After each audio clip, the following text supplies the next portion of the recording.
નમસ્કાર ભક્તો, સ્વાગત છે આપ સૌનું। ભક્તો, આ વખતે મોટી મૂંઝવણની સ્થિતિ બનેલી છે કે ચૈત્ર નવરાત્રિ કેટલી તારીખથી શરૂ થઈ રહી છે, કેટલી તારીખે સમાપ્ત થઈ રહી છે અને આમાં કયા કયા શુભ સંયોગો બની રહ્યા છે, જે જાણીને જ્યોતિષીઓ પણ હેરાન રહી ગયા છે। કારણ કે આ વખતે આ નવરાત્રિમાં એટલા ખાસ અને દુર્લભ સંયોગો બની રહ્યા છે જે કોઈ સામાન્ય નથી, પરંતુ હજારો અને કરોડો વર્ષો પછી જ આવા શુભ સંયોગો બને છે। ભક્તો, આજની વિડીયોમાં અમે તમને સંપૂર્ણ જાણકારી જણાવીશું। ચૈત્ર નવરાત્રિ કેટલી તારીખથી શરૂ થઈ રહી છે અને કેટલી તારીખે સમાપ્ત થશે અને આમાં કયા શુભ સંયોગો બની રહ્યા છે, જેના કારણે આ નવરાત્રિમાં કોઈ પણ કાર્ય કરવામાં આવે તો તે ક્યારેય નિષ્ફળ જતું નથી, એટલે કે તે કંઈક ને કંઈક લાભ જરૂર પ્રદાન કરે છે। સાથે જ અમે તમને એ પણ જણાવીશું કે ચૈત્ર નવરાત્રિ પહેલા ઘરમાંથી કઈ વસ્તુઓ હટાવી દેવી જોઈએ જે આપણા ઘરની બરબાદીનું સૌથી મોટું કારણ બને છે, અને નવરાત્રિ પહેલા ઘરમાં કઈ ખાસ વસ્તુઓ જરૂર લાવવી જોઈએ જેનાથી માતા લક્ષ્મી આપણા ઘરમાં સ્થાયી નિવાસ કરે છે અને દરેક મનોકામના ઈચ્છા પૂરી થાય છે। ભક્તો, બધી જાણકારી અમે વારાફરતી તમને જણાવતા જઈશું, કારણ કે અમારો સંકલ્પ જનસેવા અને જનકલ્યાણ કરવાનો છે, એટલે કે દરેક નાગરિક સુધી આ જાણકારી બિલકુલ ફ્રી અને નિઃશુલ્ક માધ્યમથી પહોંચાડવી। તેથી સાચા હૃદયથી સૌથી પહેલા આ વિડીયોને લાઇક કરી દો અને કોમેન્ટ બોક્સમાં જય લખી દો। જય માતા લક્ષ્મી, જય માતા શેરાવાલી, જય માં અંબે, એટલે કે કોમેન્ટ બોક્સમાં કંઈક ને કંઈક જરૂર લખો જેથી તમારી મનોકામના માતા રાણી સુધી પહોંચી જાય, અથવા તમે કોમેન્ટ બોક્સમાં જય માં પાર્વતી જરૂર લખો। ચાલો સૌથી પહેલા અમે તમને જણાવી દઈએ કે આ વખતે નવરાત્રિ કેટલી તારીખથી શરૂ થઈ રહી છે અને ક્યારે સમાપ્ત થશે। પછી અમે તમને શુભ મુહૂર્ત વિશે જણાવીશું, તે કયા શુભ મુહૂર્ત છે જેમને આ વખતે બહુ ખાસ અને દુર્લભ માનવામાં આવી રહ્યા છે। ભક્તો, આપ સૌને અમે જણાવી દઈએ કે આ વખતે નવરાત્રિનો મહાપર્વ 2026માં ચૈત્ર નવરાત્રિનો પાવન પર્વ 19 માર્ચ 2026 ગુરુવારથી શરૂ થઈને 27 માર્ચ 2026ના રોજ રામનવમીના દિવસે સમાપ્ત થશે। નવરાત્રિનો આરંભ ચૈત્ર માસના શુક્લ પક્ષની પ્રતિપદા તિથિથી થાય છે અને આ દિવસે સૌથી મહત્વપૂર્ણ પૂજા કળશ સ્થાપના, ઘટ સ્થાપના કરવામાં આવે છે। વર્ષ 2026માં કળશ સ્થાપનાનો સૌથી શુભ મુહૂર્ત સવારે 6:10 થી 8:35 સુધી રહેશે, જેને નવરાત્રિ પૂજા માટે સૌથી ઉત્તમ સમય માનવામાં આવ્યો છે। જ્યારે જો આ સમયે પૂજા ન કરી શકાય તો અભિજીત મુહૂર્ત બપોરે 12:05 થી 12:53 સુધી પણ શુભ માનવામાં આવ્યું છે।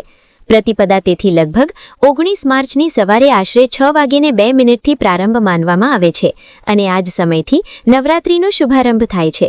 આ 9 દિવસોમાં મા દુર્ગાના 9 સ્વરૂપોની પૂજા કરવામાં આવે છે અને શ્રદ્ધાથી વ્રત, પાઠ અને કન્યા પૂજન કરવાથી ઘરમાં સુખ સમૃદ્ધિ આવે છે, નકારાત્મક શક્તિઓ દૂર થાય છે અને માતા દુર્ગાની કૃપાથી ધન, સફળતા અને દરેક મનોકામના પૂર્ણ થવાના આશીર્વાદ મળે છે। આ વખતે નવરાત્રિ પર કેટલાય અત્યંત શુભ અને દુર્લભ સંયોગો બની રહ્યા છે જે તેને વધુ વિશેષ બનાવી દે છે। જ્યોતિષ મુજબ આ વર્ષે નવરાત્રિની શરૂઆત ગુરુવારના દિવસે થઈ રહી છે, જે મા દુર્ગા અને ભગવાન વિષ્ણુનો દિવસ માનવામાં આવે છે, તેથી તેને અત્યંત શુભ સંયોગ માનવામાં આવી રહ્યો છે। આ જ દિવસે શુક્લ પક્ષની પ્રતિપદા તિથિ અને શુભ ઘટ સ્થાપના મુહૂર્ત સવારે 6:10 થી 8:35 સુધી રહેશે, જેને સાધના અને પૂજા માટે સૌથી ઉત્તમ સમય માનવામાં આવ્યો છે। માનવામાં આવે છે કે આ વખતે નવરાત્રિમાં બનનારા આ શુભ યોગોમાં મા દુર્ગાના 9 સ્વરૂપોની પૂજા કરવાથી ઘરમાં સુખ સમૃદ્ધિ આવે છે, દેવો અને સંકટ દૂર થાય છે અને માતા લક્ષ્મીનો સ્થાયી નિવાસ થાય છે। વિશેષ રૂપે આ દિવસોમાં સાચા મનથી વ્રત, પૂજા, દુર્ગા સપ્તશતી પાઠ અને કન્યા પૂજન કરવાથી દરેક મનોકામના પૂર્ણ થવાના આશીર્વાદ મળે છે અને જીવનમાં ધન, સફળતા અને ખુશીઓના નવા દ્વાર ખુલે છે।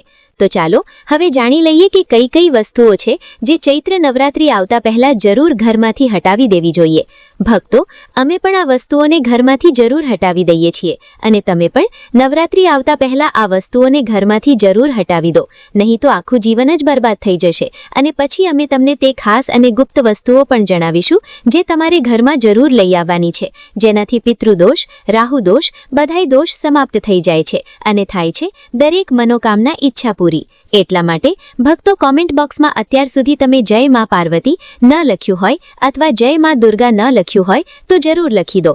અને તે વસ્તુઓ વિશે ચાલો હવે આપણે વિસ્તારથી જાણીએ જે ઘરમાંથી હટાવી દેવી જોઈએ. પછી અમે તમને વારાફરતી તે વસ્તુઓ વિશે જણાવીશું જે તમારા ઘરમાં જરૂર લઈ આવવાની છે. ભક્તો, વિડીયોને લાઇક જરૂર કરો અને ચેનલને સબસ્ક્રાઇબ જરૂર કરો. ઘરમાં રાખેલી તૂટેલી ફૂટેલી કે ખરાબ વસ્તુઓ અવશ્ય હટાવી દો. ચૈત્રે નવરાત્રિ આવતા પહેલા ઘરમાં રાખેલી તૂટેલી ફૂટેલી વસ્તુઓને હટાવવી બહુ જરૂરી માનવામાં આવે છે. કારણ કે શાસ્ત્રો અને વાસ્તુ મુજબ તૂટેલી વસ્તુઓ ઘરમાં નકારાત્મક ઉર્જાને વધારે છે અને સુખ સમૃદ્ધિમાં અવરોધ પેદા કરે છે. ઘણીવાર લોકો ઘરમાં તૂટેલા વાસણો, તિરાડ પડેલા ગ્લાસ, ચટકી ગયેલી પ્લેટ, ખરાબ ઘડિયાળ, તૂટેલી મૂર્તિઓ, તૂટેલા ફ્રેમ કે ખરાબ ઇલેક્ટ્રોનિક સામાન વર્ષો સુધી સંભાળીને રાખતા હોય છે. પરંતુ નવરાત્રિ પહેલા આવી બધી વસ્તુઓને ઘરની બહાર કરી દેવી જોઈએ. માનવામાં આવે છે કે જ્યારે ઘરમાં તૂટેલી વસ્તુઓ રહે છે તો તે દરિદ્રતા અને અશુભતાનું સંકેત માનવામાં આવે છે, જેનાથી માતા દુર્ગા અને માતા લક્ષ્મીની કૃપા ઘરમાં પૂરી રીતે બની શકતી નથી. નવરાત્રિના પવિત્ર દિવસોમાં ઘરને શુદ્ધ, સાફ અને સકારાત્મક ઉર્જાથી ભરપૂર રાખવું બહુ આવશ્યક હોય છે. તેથી આ સમયે ઘરના દરેક ખૂણાની સફાઈ કરીને બધી જ ખરાબ અને નકામી વસ્તુઓને હટાવી દેવી જોઈએ. જ્યારે ઘરમાં સ્વચ્છતા અને સકારાત્મક વાતાવરણ હોય છે ત્યારે દેવી દુર્ગાના આશીર્વાદ પ્રાપ્ત થાય છે અને પરિવારના જીવનમાં સુખ, શાંતિ, સમૃદ્ધિ અને ખુશહાલી બની રહે છે. ઘરમાં રાખેલા ફાટેલા જૂના કપડાં અને નકામા વસ્ત્રો હટાવી દો. નવરાત્રિ પહેલા ઘરમાં રાખેલા ફાટેલા જૂના કપડાં, નકામા વસ્ત્રો અને બહુ સમયથી ઉપયોગમાં ન લેવાતા કપડાંને ઘરની બહાર કરી દેવા જોઈએ. કેટલાય ઘરોમાં લોકો કબાટ અથવા પેટીઓમાં વર્ષો સુધી જૂના કપડાં જમા કરીને રાખે છે, જે ન તો પહેરવામાં આવે છે અને ન તો કોઈ કામમાં આવે છે. શાસ્ત્રો મુજબ આવા કપડાં ઘરમાં નકારાત્મક ઉર્જાને આકર્ષિત કરે છે અને ઘરની ઉન્નતિમાં અવરોધ બને છે. વિશેષ રૂપે બહુ ફાટેલા, ગંદા કે બિનઉપયોગી કપડાંને નવરાત્રિ પહેલા દાન કરી દેવા અથવા ઘરની બહાર કરી દેવા શુભ માનવામાં આવે છે. માનવામાં આવે છે કે જ્યારે આપણે ઘરમાં જગ્યાને સાફ અને વ્યવસ્થિત રાખીએ છીએ ત્યારે સકારાત્મક ઉર્જાનો પ્રવાહ વધે છે અને દેવી માની કૃપા ઘર પર બની રહે છે. નવરાત્રિ દેવી દુર્ગાની આરાધનાનો પવિત્ર સમય હોય છે. તેથી આ સમયે ઘરના દરેક ખૂણાને સ્વચ્છ અને વ્યવસ્થિત રાખવો બહુ આવશ્યક હોય છે. જો ઘરમાં બિનજરૂરી વસ્તુઓ અને જૂના કપડાં પડ્યા રહે છે તો તેનાથી વાતાવરણ ભારે અને નકારાત્મક થઈ શકે છે. તેથી નવરાત્રિ પહેલા ઘરને હલકું અને પવિત્ર બનાવવા માટે આ વસ્તુઓને અવશ્ય હટાવી દેવી જોઈએ. બંધ કે ખરાબ ઘડિયાળો ઘરમાં ન રાખો. નવરાત્રિ પહેલા ઘરમાં રાખેલી બંધ કે ખરાબ ઘડિયાળોને હટાવવી પણ બહુ જરૂરી માનવામાં આવે છે. જ્યોતિષ અને વાસ્તુશાસ્ત્ર મુજબ ઘડિયાળ સમય અને પ્રગતિનું પ્રતીક માનવામાં આવે છે. તેથી જો ઘરમાં કોઈ ઘડિયાળ બંધ પડી હોય કે લાંબા સમયથી ખરાબ હોય તો આ જીવનમાં અવરોધ અને સ્થિરતાનું સંકેત માનવામાં આવે છે. આવી ઘડિયાળો ઘરમાં નકારાત્મક ઉર્જા ઉત્પન્ન કરે છે અને વ્યક્તિના કામોમાં અડચણ આવવા લાગે છે. તેથી નવરાત્રિના પવિત્ર પર્વ પહેલા ઘરમાં રાખેલી બધી ઘડિયાળોને જોઈ લેવી જોઈએ અને જે ઘડિયાળ ખરાબ હોય તેને ઠીક કરાવી લેવી જોઈએ અથવા ઘરમાંથી હટાવી દેવી જોઈએ. નવરાત્રિ દેવી દુર્ગાની પૂજાનો સમય હોય છે અને આ દિવસોમાં ઘરમાં સકારાત્મક ઉર્જા અને શુભતાનું વાતાવરણ બનાવવું બહુ આવશ્યક હોય છે. જ્યારે ઘરમાં બધું જ વ્યવસ્થિત અને સાચી સ્થિતિમાં હોય છે ત્યારે દેવી માની કૃપા વધુ સરળતાથી પ્રાપ્ત થાય છે. તેથી જો ઘરમાં ક્યાંય પણ બંધ ઘડિયાળ રાખી હોય તો નવરાત્રિ પહેલા તેને હટાવીને ઘરના વાતાવરણને શુભ અને સકારાત્મક બનાવવું જોઈએ. સુકાઈ ગયેલા કે કરમાયેલા છોડ ઘરમાં ના રાખો. નવરાત્રિ પહેલા ઘરમાં રાખેલા સુકાઈ ગયેલા, કરમાયેલા કે મૃત છોડને હટાવવા પણ બહુ જરૂરી માનવામાં આવે છે. છોડ ઘરમાં જીવન, ઉર્જા અને સમૃદ્ધિનું પ્રતીક માનવામાં આવે છે. પરંતુ જ્યારે એ જ છોડ સુકાઈ જાય છે કે કરમાઈ જાય છે તો તે નકારાત્મકતાનું સંકેત માનવામાં આવે છે. વાસ્તુશાસ્ત્ર મુજબ ઘરમાં સુકાયેલા છોડ રાખવાથી ઘરની સકારાત્મક ઉર્જા ઓછી થઈ જાય છે અને જીવનમાં અડચણો આવવા લાગે છે. તેથી નવરાત્રિ પહેલા ઘરના આંગણા, છત, બાલ્કની કે રૂમમાં રાખેલા બધા છોડને ધ્યાનથી જોઈ લેવા જોઈએ અને જે છોડ પૂરી રીતે સુકાઈ ગયા હોય તેમને હટાવી દેવા જોઈએ. તેના સ્થાને લીલાછમ અને સ્વસ્થ છોડ લગાવવા શુભ માનવામાં આવે છે. નવરાત્રિ દેવીમાની આરાધનાનો સમય છે અને આ દિવસોમાં ઘરનું વાતાવરણ પવિત્ર અને સકારાત્મક હોવું જોઈએ. જ્યારે ઘરમાં હરિયાળી અને તાજગી હોય છે ત્યારે ઘરમાં સુખ સમૃદ્ધિનો વાસ થાય છે અને દેવી દુર્ગાની કૃપા પણ બની રહે છે. તૂટેલી કે ખંડિત દેવી દેવતાઓની મૂર્તિઓ હટાવી દો. નવરાત્રી પહેલાં ઘરના મંદિરમાં રાખેલી તૂટેલી કે ખંડિત દેવી દેવતાઓની મૂર્તિઓને હટાવવી બહુ આવશ્યક માનવામાં આવે છે. શાસ્ત્રો મુજબ ખંડિત મૂર્તિની પૂજા કરવી શુભ માનવામાં આવતી નથી અને તેનાથી પૂજાનું પૂર્ણ ફળ પ્રાપ્ત થતું નથી. ઘણીવાર ઘરના મંદિરમાં જૂની મૂર્તિઓ કે તસવીરો વર્ષો સુધી રાખેલી રહે છે, જેમાં તિરાડ આવી જાય છે અથવા તે તૂટી જાય છે, પરંતુ લોકો તેને હટાવતા નથી. નવરાત્રી દેવી દુર્ગાની પૂજાનો અત્યંત પવિત્ર સમય હોય છે, તેથી આ સમયે ઘરના મંદિરને પૂરી રીતે શુદ્ધ અને વ્યવસ્થિત કરવું જોઈએ. જો કોઈ મૂર્તિમાં તિરાડ હોય કે તે તૂટી ગઈ હોય તો તેને સન્માનપૂર્વક કોઈ નદી કે પવિત્ર જળમાં પ્રવાહિત કરી દેવી જોઈએ અથવા કોઈ પીપળા કે વડના ઝાડ નીચે રાખી દેવી જોઈએ. એવું કરવાથી ઘરમાં સકારાત્મક ઊર્જા બની રહે છે અને પૂજાનું પૂરેપૂરું ફળ પ્રાપ્ત થાય છે. ઘરમાં રાખેલો કચરો અને નકામો સામાન જરૂર હટાવી દો. ચૈત્ર નવરાત્રી આવતા પહેલા ઘરમાં જમા થયેલો કચરો અને બિનજરૂરી નકામો સામાન પૂરી રીતે સાફ કરી દેવો જોઈએ. ઘણીવાર ઘરના ખૂણાઓ, સ્ટોર રૂમ, છત કે કબાટમાં બહુ બધી એવી વસ્તુઓ જમા થઈ જાય છે જેનો કોઈ ઉપયોગ હોતો નથી, જેમ કે જૂના ડબ્બા, તૂટેલા રમકડા, ખાલી બોટલો, નકામા કાગળ કે લાંબા સમયથી પડેલો બિનઉપયોગી સામાન. વાસ્તુશાસ્ત્ર મુજબ ઘરમાં વધુ કચરો અને નકામો સામાન રહેવાથી નકારાત્મક ઉર્જા વધે છે અને ઘરની તરક્કી અટકી જાય છે. નવરાત્રી દેવી દુર્ગાની આરાધનાનો પવિત્ર પર્વ છે અને આ સમયે ઘરને સાફ, પવિત્ર અને વ્યવસ્થિત રાખવું બહુ જરૂરી માનવામાં આવે છે. જ્યારે ઘરમાં હરિયાળી અને તાજગી હોય છે ત્યારે સકારાત્મક ઉર્જાનો પ્રવાહ વધે છે અને દેવી માની કૃપા પણ સરળતાથી પ્રાપ્ત થાય છે. તેથી નવરાત્રી પહેલાં પૂરા ઘરની સારી રીતે સફાઈ કરીને દરેક ખૂણામાંથી કચરો અને નકામી વસ્તુઓને બહાર કાઢી નાખવી જોઈએ. એવું કરવાથી ઘરમાં સુખ સમૃદ્ધિનું આગમન થાય છે અને પરિવારના જીવનમાં નવી ઉર્જા અને ખુશહાલી આવે છે. ઘરના મંદિરમાં જૂની કે ફાટેલી ધાર્મિક પુસ્તકો ન રાખો. નવરાત્રી પહેલા ઘરના મંદિર કે પૂજા સ્થાનમાં રાખેલી જૂની, ફાટેલી કે ખરાબ ધાર્મિક પુસ્તકોને પણ વ્યવસ્થિત કરવી જોઈએ. કેટલાય ઘરોમાં લોકો પૂજા સાથે સંબંધિત પુસ્તકો જેમ કે દુર્ગા ચાલીસા, રામાયણ, ગીતા કે અન્ય ધાર્મિક ગ્રંથો રાખે છે, પરંતુ સમયની સાથે સાથે તે પુસ્તકો ફાટી જાય છે કે બહુ જૂની થઈ જાય છે. શાસ્ત્રો મુજબ ફાટેલી ધાર્મિક પુસ્તકો પૂજા સ્થાન પર રાખવી ઉચિત માનવામાં આવતી નથી, કારણ કે તેનાથી પૂજાનું પૂર્ણ ફળ મળતું નથી. નવરાત્રી દેવી માની ભક્તિનો સૌથી પવિત્ર સમય હોય છે, તેથી આ સમયે પૂજા સ્થાનને પૂરી રીતે સ્વચ્છ અને વ્યવસ્થિત રાખવું જોઈએ. જો કોઈ ધાર્મિક પુસ્તક બહુ ખરાબ થઈ ગયું હોય તો તેને સન્માનપૂર્વક કોઈ પવિત્ર સ્થાન પર રાખી દેવું જોઈએ અથવા યોગ્ય રીતે વિસર્જિત કરી દેવું જોઈએ. તેના સ્થાને નવી અને સાફ ધાર્મિક પુસ્તકો રાખવી શુભ માનવામાં આવે છે. એવું કરવાથી ઘરનું વાતાવરણ પવિત્ર બની રહે છે અને દેવી દુર્ગાની કૃપાથી ઘરમાં સુખ, શાંતિ અને સમૃદ્ધિનો વાસ થાય છે. ઘરમાં પડેલા જૂના જૂતા ચપ્પલ હટાવી દો. નવરાત્રી પહેલા ઘરમાં પડેલા બહુ જૂના કે તૂટેલા જૂતા ચપ્પલોને પણ ઘરમાંથી હટાવી દેવા જોઈએ. અવારનવાર લોકો જૂના જૂતા ચપ્પલ ઘરના કોઈ ખૂણામાં કે બહારના સ્થાન પર લાંબા સમય સુધી જમા કરીને રાખે છે, જેનાથી ઘરનું વાતાવરણ અસ્વચ્છ અને અવ્યવસ્થિત થઈ જાય છે. વાસ્તુશાસ્ત્ર મુજબ ઘરમાં બહુ જૂના અને તૂટેલા જૂતા ચપ્પલ રાખવાથી નકારાત્મક ઉર્જાનો પ્રભાવ વધી શકે છે. નવરાત્રિના સમયે ઘરને પૂરી રીતે સ્વચ્છ અને પવિત્ર રાખવું બહુ જરૂરી હોય છે, કારણ કે આ દિવસોમાં દેવી દુર્ગાનું ઘરમાં આગમન માનવામાં આવે છે અને વાતાવરણ પવિત્ર થઈ જાય છે. વાસ્તુશાસ્ત્ર મુજબ કપૂર બાળવાથી ઘરની નકારાત્મક ઉર્જા સમાપ્ત થઈ જાય છે અને સકારાત્મક ઉર્જાનો સંચાર થાય છે. નવરાત્રિના દિવસોમાં દરરોજ સાંજે કપૂરથી આરતી કરવી બહુ શુભ માનવામાં આવે છે. નવરાત્રી પહેલા ઘરમાં કપૂર અવશ્ય લઈને આવવું જોઈએ અને તેનાથી ઘરની શુદ્ધિ કરવી જોઈએ.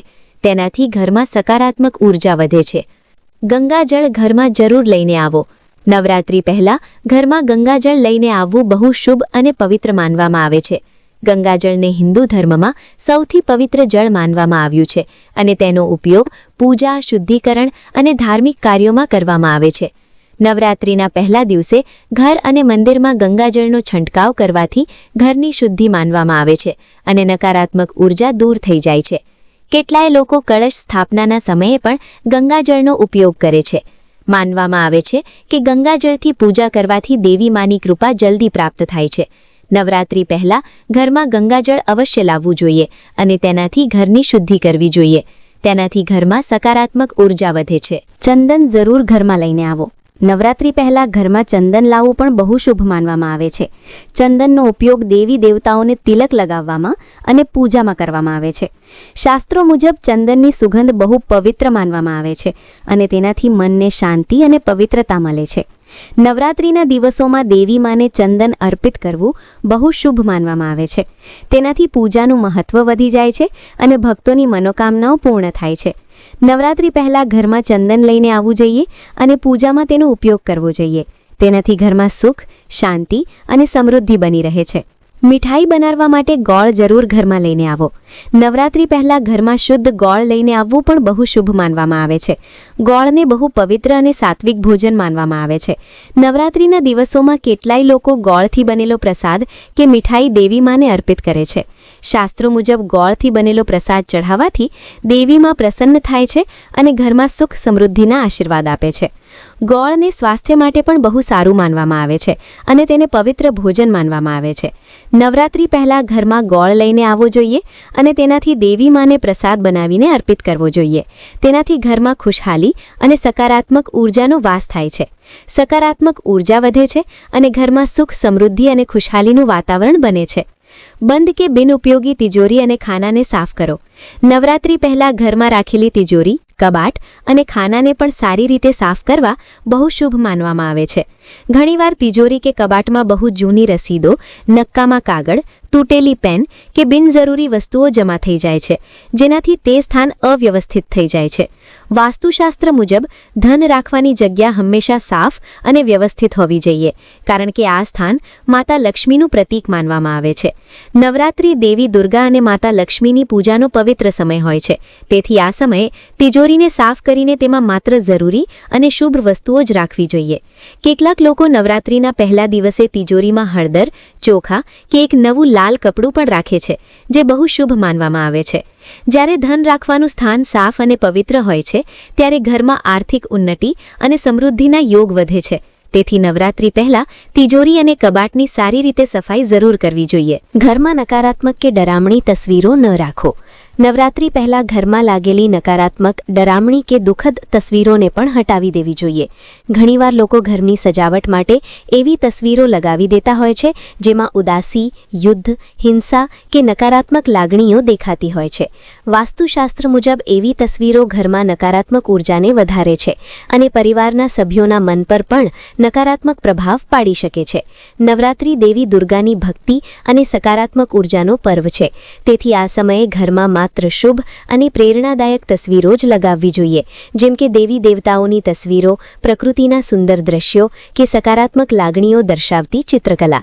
જ્યારે ઘરમાં સકારાત્મક અને પવિત્ર વાતાવરણ હોય છે, ત્યારે દેવી માની કૃપા ઘર પર બની રહે છે અને પરિવારના જીવનમાં સુખ, શાંતિ અને સમૃદ્ધિ આવે છે. તેથી નવરાત્રિ પહેલાં ઘરમાંથી બધી નકારાત્મક અને અશુભ તસવીરોને હટાવી દેવી જોઈએ, જેથી ઘરમાં માત્ર શુભ ઉર્જાનો પ્રવાહ બની રહે. કમળનું ફૂલ અથવા કમળ કાકડી ઘરમાં જરૂર લઈને આવો.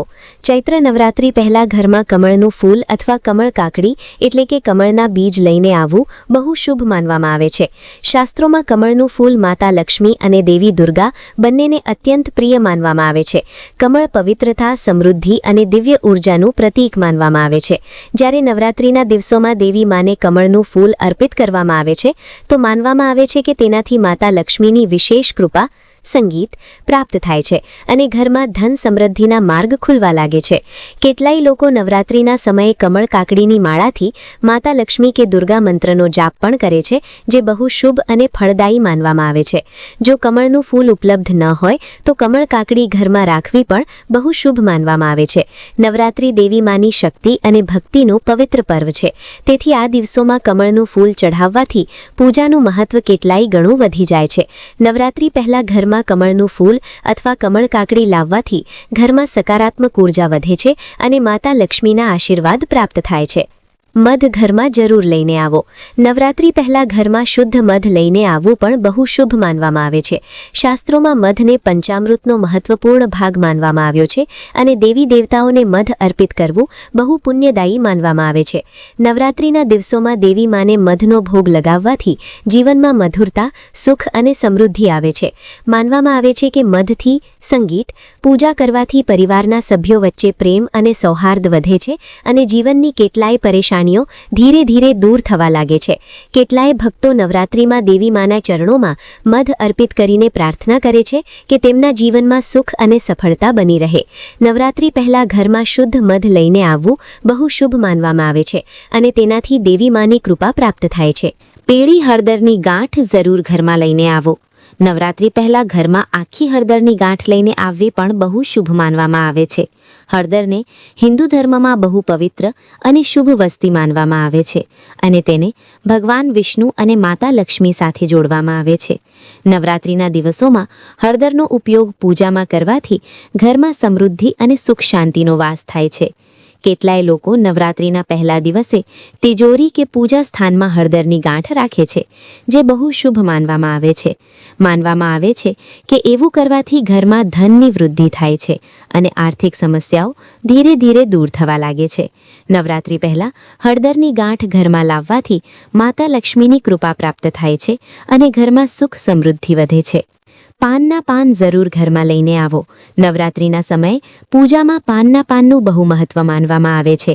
એટલા માટે નવરાત્રિ શરૂ થતાં પહેલાં ઘરમાં તાજા પાનના પાન લઈને આવવું બહુ શુભ માનવામાં આવે છે. શાસ્ત્રો મુજબ પાનનું પાન દેવી દેવતાઓને અર્પિત કરવાથી પૂજા પૂર્ણ માનવામાં આવે છે. કેટલીય જગ્યાએ કળશ સ્થાપનાના સમયે પણ પાનના પાનનો ઉપયોગ કરવામાં આવે છે. માનવામાં આવે છે કે પાનના પાનથી કરવામાં આવેલી પૂજાથી દેવીમાં પ્રસન્ન થાય છે અને ઘરમાં સુખ સમૃદ્ધિના આશીર્વાદ આપે છે. નવરાત્રિ પહેલાં પાનના પાન ઘરમાં લાવવાથી પૂજાનું મહત્વ વધી જાય છે અને ઘરમાં સકારાત્મક ઉર્જાનો સંચાર થાય છે. લાલ ફૂલ જરૂર ઘરમાં લઈને આવો. નવરાત્રિના દિવસોમાં દેવી માને લાલ રંગના ફૂલ અર્પિત કરવા બહુ શુભ માનવામાં આવે છે. તેથી નવરાત્રિ પહેલાં ઘરમાં લાલ રંગના ફૂલ જેમ કે જાસૂદ કે ગુલાબ લઈને આવવા બહુ સારું માનવામાં આવે છે. લાલ ફૂલ શક્તિ, ઉર્જા અને ભક્તિનું પ્રતીક માનવામાં આવે છે. જ્યારે ભક્ત સાચા મનથી દેવી માને લાલ ફૂલ અર્પિત કરે છે ત્યારે માતા દુર્ગા પ્રસન્ન થઈને પોતાના ભક્તોને સુખ, સમૃદ્ધિ અને સફળતાના આશીર્વાદ આપે છે. નવરાત્રિ પહેલાં લાલ ફૂલ ઘરમાં લાવવા બહુ શુભ માનવામાં આવે છે અને તેનાથી દેવી માની વિશેષ કૃપા પ્રાપ્ત થાય છે. શંખ ઘરમાં જરૂર લઈને આવો. ચૈત્ર નવરાત્રિ પહેલાં ઘરમાં શંખ લઈને આવવો બહુ શુભ માનવામાં આવે છે. હિન્દુ ધર્મમાં શંખને અત્યંત પવિત્ર માનવામાં આવ્યો છે અને તેને ભગવાન વિષ્ણુ તથા માતા લક્ષ્મીનું પ્રતીક માનવામાં આવે છે. નવરાત્રિના દિવસોમાં પૂજાના સમયે શંખ વગાડવાથી ઘરનું વાતાવરણ પવિત્ર અને સકારાત્મક થઈ જાય છે. શાસ્ત્રો મુજબ શંખની ધ્વનિથી નકારાત્મક શક્તિઓ દૂર થાય છે અને ઘરમાં સુખ શાંતિનો વાસ થાય છે. કેટલાય લોકો નવરાત્રિના સમયે શંખમાં જળ ભરીને આખા ઘરમાં છંટકાવ પણ કરે છે, જેનાથી ઘરની શુદ્ધિ માનવામાં આવે છે. માનવામાં આવે છે કે જ્યાં નિયમિત રૂપે શંખ વગાડવામાં આવે છે ત્યાં દેવી દેવતાઓની કૃપા બની રહે છે. નવરાત્રિ પહેલાં ઘરમાં શંખ લાવીને પૂજા સ્થાનમાં રાખવો બહુ શુભ માનવામાં આવે છે અને તેનાથી ઘરમાં સકારાત્મક ઉર્જા વધે છે તથા માતા લક્ષ્મીની કૃપા પ્રાપ્ત થાય છે. કપૂરનો ઉપયોગ પૂજા અને આરતીમાં કરવામાં આવે છે અને તેની પવિત્ર સુગંધથી આખા ઘરનું વાતાવરણ શુદ્ધ થાય છે. વાસ્તુશાસ્ત્ર મુજબ કપૂર બાળવાથી ઘરની નકારાત્મક ઉર્જાનો નાશ થાય છે અને દેવી દેવતાઓ પ્રસન્ન થાય છે. નવરાત્રિ દરમિયાન દરરોજ સવાર સાંજ કપૂરથી મા દુર્ગાની આરતી કરવાથી ઘરમાં સુખ શાંતિ જળવાઈ રહે છે. તેથી પૂજાની સામગ્રીમાં શુદ્ધ કપૂર જરૂર સામેલ કરજો. ભક્તો, હવે આપણે વાત કરીએ એ વિશેષ ઉપાયોની જે તમારે આ નવરાત્રિ દરમિયાન કરવા જોઈએ. નવરાત્રિના 9 દિવસો દરમિયાન તમારા ઘરના મુખ્ય દરવાજા પર દરરોજ સ્વસ્તિક બનાવવું બહુ જ શુભ માનવામાં આવે છે. હળદર અથવા સિંદૂરથી બનાવેલું સ્વસ્તિક ઘરમાં નકારાત્મક શક્તિઓને પ્રવેશતા અટકાવે છે અને માતા લક્ષ્મીના આગમનનો માર્ગ મોકળો કરે છે. આ સાથે જ જો શક્ય હોય તો ઘરના ઉંબરા પર દરરોજ થોડું ગંગાજળ છાંટવું, જેનાથી ઘરની પવિત્રતા જળવાઈ રહે છે. નવરાત્રિના પવિત્ર દિવસોમાં કન્યા પૂજનનું પણ વિશેષ મહત્વ છે. અષ્ટમી કે નવમીના દિવસે નાની કન્યાઓને ઘરે બોલાવી તેમના ચરણ ધોઈ તેમને આદરપૂર્વક ભોજન કરાવવું અને તમારી શક્તિ મુજબ ભેટ આપવી જોઈએ. કન્યાઓને મા દુર્ગાનું સ્વરૂપ માનવામાં આવે છે અને તેમના આશીર્વાદ લેવાથી જીવનના તમામ કષ્ટો દૂર થાય છે. આ વખતે 2026ની નવરાત્રિમાં રામનવમીનો તહેવાર 27 માર્ચે ઉજવાશે, જે બહુ જ ફળદાયી માનવામાં આવે છે. આ દિવસે ભગવાન રામનો જન્મોત્સવ મનાવવામાં આવે છે અને આ પવિત્ર દિવસે હવન કરવાથી આખા વર્ષ દરમિયાન ઘરમાં ખુશહાલી રહે છે. ભક્તો, આ વખતે નવરાત્રિમાં જે દુર્લભ સંયોગો બની રહ્યા છે તેના કારણે આ સમય મંત્ર સાધના અને ભક્તિ માટે સર્વોત્તમ છે. જો તમે કોઈ વિશેષ મનોકામના પૂર્ણ કરવા માંગતા હોવ તો નવરાત્રિ દરમિયાન ઓમ એંગ હ્રીંગ ક્લીંગ ચામુંડાએ વિચ્ચે મંત્રનો જાપ કરવો બહુ જ પ્રભાવશાળી સાબિત થશે. સાચા હૃદયથી કરવામાં આવેલી ભક્તિ ક્યારેય ખાલી જતી નથી. માતાજી પોતાના ભક્તોની નાની નાની સેવાઓથી પણ પ્રસન્ન થઈ જાય છે. બસ તમારી શ્રદ્ધા અડગ હોવી જોઈએ. વિડીયોના અંતમાં અમે આશા રાખીએ છીએ કે તમે જણાવેલી બધી જ બિનજરૂરી વસ્તુઓ ઘરમાંથી હટાવી દીધી હશે અને માતાજીને પ્રિય એવી શુભ વસ્તુઓ ઘરમાં લઈ આવ્યા હશો. ઘરની સફાઈની સાથે સાથે મનની સફાઈ પણ જરૂરી છે. તેથી આ 9 દિવસોમાં ક્રોધ, લોભ અને પરનિંદાથી દૂર રહીને માત્ર માતાજીના ચરણોમાં ધ્યાન ધરજો. જો તમને આ માહિતી ઉપયોગી લાગી હોય તો આ વિડીયોને વધુમાં વધુ લોકો સુધી શેર કરો, જેથી બીજા ભક્તો પર આ પુણ્યના સહભાગી બની શકે. વિડીયોને લાઇક કરવાનું અને કોમેન્ટમાં જય માં દુર્ગા લખવાનું ભૂલતા નહીં. માતા રાણી આપ સૌનું કલ્યાણ કરે. આપના પરિવારમાં સુખ, શાંતિ અને સમૃદ્ધિ કાયમ રહે તેવી પ્રાર્થના. મિત્રો, જો તમને આજનો આ વિડીયો જ્ઞાનવર્ધક અને મદદરૂપ લાગ્યો હોય તો આ વિડીયોને અત્યારે જ એક લાઇક જરૂર કરજો, કારણ કે તમારી એક લાઇક અમને આવા જ ભક્તિમય વિડીયો બનાવવા માટે પ્રોત્સાહન આપે છે. આ પુણ્યશાળી જાણકારી માત્ર તમારા સુધી સીમિત ન રાખતા તમારા મિત્રો, સગા સંબંધીઓ અને વોટ્સએપ ગ્રુપમાં આ વિડીયોને વધુમાં વધુ શેર કરજો, જેથી બીજા ભક્તો પણ આ મહાસંયોગનો લાભ ઉઠાવી શકે અને પિતૃદોષમાંથી મુક્તિ મેળવી શકે. અને હા, જો તમે અમારી ચેનલ પર નવા છો અથવા હજુ સુધી પરિવારનો હિસ્સા નથી બન્યા તો અત્યારે જ નીચે આપેલું લાલ બટન દબાવીને ચેનલને સબસ્ક્રાઇબ કરી લો અને બાજુમાં રહેલી ઘંટડી એટલે કે બેલ આઇકનને દબાવી ઓલ પર સેટ કરી દો, જેથી આવનારા તમામ ધાર્મિક અને ભક્તિમય વિડીયોની નોટિફિકેશન તમને સૌથી પહેલા મળે. કોમેન્ટમાં પૂરી શ્રદ્ધા સાથે જય બજરંગબલી અથવા ઓમ નમો ભગવતે વાસુદેવાય લખવાનું ભૂલતા નહીં. ભગવાન તમારી અને તમારા પરિવારની રક્ષા કરે અને તમારી તમામ મનોકામનાઓ પૂર્ણ થાય તેવી પ્રાર્થના સાથે હવે રજા લઈએ છીએ. મળીએ છીએ ફરી એક નવા અને જ્ઞાનવર્ધક વિડીયો સાથે. ત્યાં સુધી પ્રેમથી બોલો જય શ્રી રામ, જય હનુમાન, જય માતાજી, જય દ્વારકાધીશ.